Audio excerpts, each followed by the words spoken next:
like super wonky, and it's saying something about my rotation. Oh, there it is. We unlocked it. Okay. I don't want to rotate my device back. I want it to be this way. It's not going to let me film. Okay. That's so annoying. What if I don't want my device to be this way? What if I want it to be the other way? I can't record that way. It's so demanding. So anyway, I'm coming on today because I wanted to talk about something that I just kind of noticed that is very prevalent within the Black community, and it is why we don't protect Black girls. And so I've had this tote in my Etsy cart for the last a long time now, and the tote says protect Black women, and obviously, you know, like duh, but I feel like I just feel like it's timely. So I'm low key relating to like a spiritual sense, you know, because I do believe that even though I am a writer, I do believe that much of what I do is spiritual. I do believe that art is spiritual, and I do believe that as artists, okay, if you are aligned and you do create from a spiritual place, that we will communicate and say and create what needs to be said and done to reflect the current times, okay? So I do believe that writing and me doing the work that I do is a form of advocacy. So anyway, I was thinking about why we don't protect Black women and why we don't protect Black girls. And so when I think about Black women, obviously we know that we started off as girls, so we're gonna start there. And why don't we protect Black girls, right? I think that it's time that we acknowledge that Black women have an innate sense of hatred for themselves.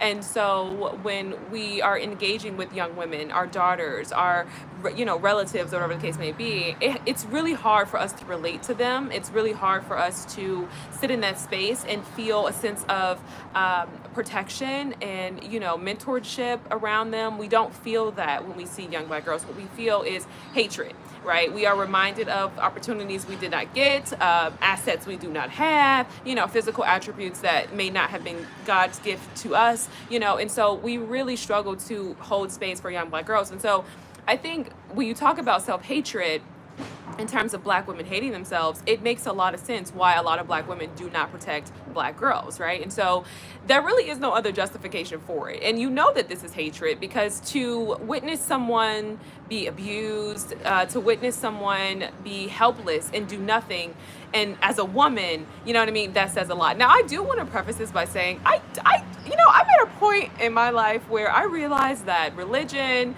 gender, status, none of these things actually make for a person who's a good person, meaning that there can be women who are just as bad. And that's why I do believe that a lot of my persons on this channel, you guys feel me, because I'm not like one feminist one way or male, like I'm not one anything, because I realize that people are people, and what makes a good person, someone who has morals and someone who has character, it really doesn't matter. You know what I mean? Anything goes, okay? We live in a day and age where, quite frankly, anything goes. I've seen the worst of women. I have seen not the best of women. And I've seen the worst of men, and I've actually seen some really great guys. So I personally don't believe that, abuse has a gender. I just don't believe that. I think that women, if you want to talk data and statistics, I think women are just underreported. They're underreported because they're understudied. They're understudied because, well, from a societal standpoint, cultural norm, we don't, I was going to say cultural normalcy. We don't say, okay, let's look into the lives of women and the abuse that they have enacted, right? It's not a thing. When I was looking up abuse and in terms of like women committing abuse, I was only able to find one book about women committing abuse. And granted, it was relationally, but it's like, these are just things you don't have you just don't hear about, you know what I mean? And so there is a sense of understanding that women are innately nurturing, right? You think about the family court system, just by default, it's like, oh, okay, women are great. You know what I mean? Women are great, women are safe. Or you think by default, this person is maternal. Like, there's just a lot of good things that are projected on women that don't necessarily align with every woman, you know what I mean? And so women are really able to fly under the radar in terms of like abuse. Now, granted, when you take into consideration the advantages that men have in patriarchy, things like coercive control and psychological abuse and emotional abuse, things like that. Like that stuff flies under the radar because typically, because of gender, men are more likely to commit physical abuse. And so if we can't see it, we don't typically believe it. And when you think about really what that is, I don't know, what is it that makes a person, and I don't want to veer too far left, but I'm just thinking out loud. What is it that makes a person be able to commit such psychological harm, right? Like, I feel like in my deconstruction era and journey right now, of like faith and things like that, I think so much of what we are living in is real time. You know what I mean? I think it's happening in real time. I don't think that there is an after, like, I don't want to say afterlife because I don't want to get too far into that because I'm not here to, say anything with a sense of authority because, like I said, I'm still figuring out where faith lies. And I got a podcast coming out. You guys have to listen to it. It's so good. I just kind of put together some thoughts on secularism, and the church, and how the church is quite literally the den of thieves. If you walk up in a church, you will be ate. You will be devoured. Okay, quite literally. I just believe that, and that's just what it is. You know what I mean? If you're there to, go to the church and think you're going to meet people and have a safe space, you are in for a rude awakening. And I don't care what y'all say. I know we, typically these conversations in regards to, religion and critique and abuse is always kind of seen in the Catholic Church, but it's Baptist, it's Southern, it's Memphis. Clearly I don't go to church, but whatever denomination, honey, okay, they all got the same thing going and taking place. And so I talked about this, and just to kind of preface it a little bit, y'all know I'm getting somewhere, but just to kind of preface it a little bit, within the church culture, right, there is this expectation that these are good people, right? And so honestly, I'm not even going to go too far. Y'all gonna have to check out that podcast video because that podcast clip, because it's so good, and I just explained this so perfectly on why I believe. And matter of fact, I know that the church is a den of thieves. Okay, it just is, right? I look at even some of the Christian content creators on here who talk about women and how women need to be and exist and do all these things to meet partners. And I know I'm veering far left. I'm gonna bring us back home in just a moment. But all these things that women need to do to exist and be partnered and be married and all these different things. Because within the church, that is your entire purpose, is to be married, is to have babies, it is to stand beside a man and shut the hell up. That's it. Quite literally, that's literally what you're supposed to do. Okay, that's why you're here. And so if you're looking for a sense of purpose and you go to the church, they will give you a sense of purpose, and you'll think it's divine, but quite literally it's just institutional, and it is a long-standing institution. So we don't critique it in a way that I feel like is could be understood. And so y'all gonna have to listen to that podcast video because I really got into that. So let's bring it back full circle. Women are abusers, okay? Well, let me not say that as so matter-of-factly, but I do think we need to acknowledge the fact that, yes, women can absolutely be abusive, okay? I know we don't think that, but that's so true. And so Black women hating themselves, yes. I do believe that because we always talk about Black men and the self-hatred that is, that they take out on our community because we can see it as more visible. But I think with Black women's self-hatred, it's a little bit more insidious, right? It's a little bit more hard to detect, okay? I think Black women's self-hatred shows up as in, passively watching like young girls suffer.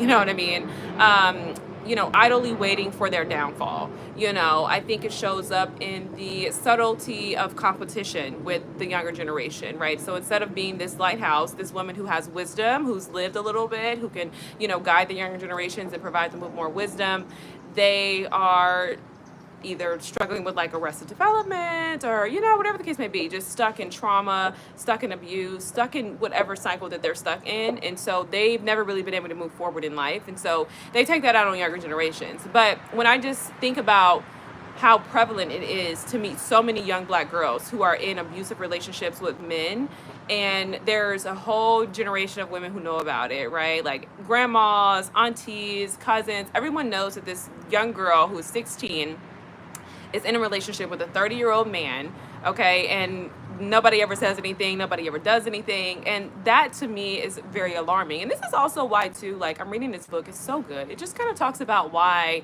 like, how we get our morals and where we get our morals from. And I think when you think about the relationship that Black people have with the church, again, and the church and religion being this sort of like rite of passage to morality, I think it's no wonder why for so many of us, we don't ever really sit and think about morality. We don't really sit and think about like, what are our morals? Where do we get these morals from, right? If you're not conscious, obviously within a religious community, you can just get a rite of passage, and it's like, oh yeah, you have morals, you're a good person, you go to church, or you know the Bible, or whatever the case may be, and you never really have to think about it, right? Because to be a Christian or to identify with a certain type of religion is to be someone who is moral, and we know that's not true.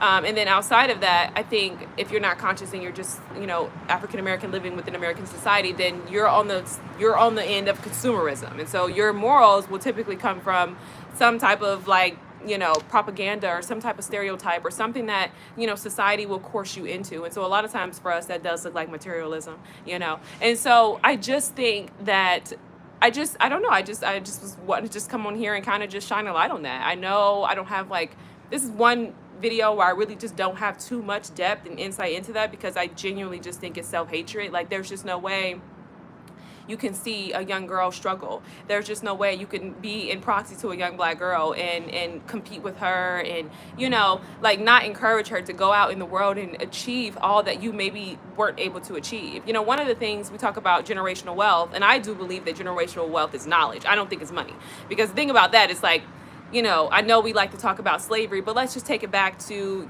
civil rights, right? 1950s, 60s, okay, post-crack era, we had property. We had land. Black people were, inhabitants within inner cities, okay? And so there were properties, especially if you were up north. Like, we know a lot of our ancestors, grandparents migrated from the South to escape Jim Crow, and they came up north for better opportunities. There were plants, things like that. So we actually acquired a lot of housing, but because we didn't have the knowledge, most of our families and most of the generations sold their housing, okay? Now, you could say that that's for a multitude of reasons, okay? We can talk about that another day. But at the end of the day, it's like, there's not any knowledge. So if there's no knowledge, there really can be no generational wealth. It really doesn't matter what you do with the money if you don't know if you don't have financial literacy, if you don't understand like property tax, like it doesn't matter. So there's that. And then I think as I was relaying that to young black girls, it's like, generational wealth is just passing it on to the next generation. Each generation gets better. Each generation gets further along because of the lessons that we learn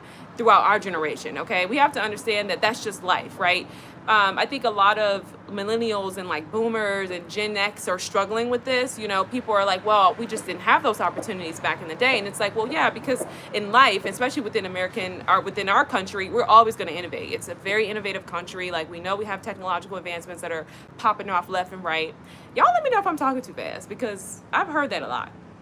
Do I talk too fast? Y'all need to let me know, because I be just kind of flowing, the thoughts be going, we be vibing. But it's like, if it's too fast, I might be able to slow it down, but I can't say it's been like this my whole life, but I am willing to try. I'm willing to try. All right. So each generation gets better, and that's just what it is. You know what I mean? There are going to be certain things I'm going to pass on to the next generation, and I'm going to see them do things that I wasn't able to do, because the generation before me didn't give me the tools, and they could not equip me to do the things that I wanted to do moving forward, like, you know what I mean? And that's just what it's going to be like. That's just life, but it doesn't necessarily make me embittered. It makes me aware of evolution. Okay, like, sometimes I think we have to kind of look at things from a scientific standpoint. Okay, natural selection, hello, we get better with time. All right, like, that's just what it is. Okay, and so I just wanted to come on and say that. I just wanted to come on and say, like, hey, listen, we don't protect black girls. And I know that's so general. I wish I had a little bit more of a in-depth thesis as to why this is, but to me, it just boils down to self-hatred. I think when you talk about toxic relationships, I do think there could be an element of fear in terms of like dealing with abusive and toxic men. But a lot of times I think the reasons for this negligence is not due to fear. I think it's actually due to self-hatred, because there's just no reason for it. There's really no other justification as to why you wouldn't want to help those around you. And it's no different than black men and black boys. Black men will, especially in the church, y'all know I'm big on critiquing some of these Christian content creators who talk about relationships, okay?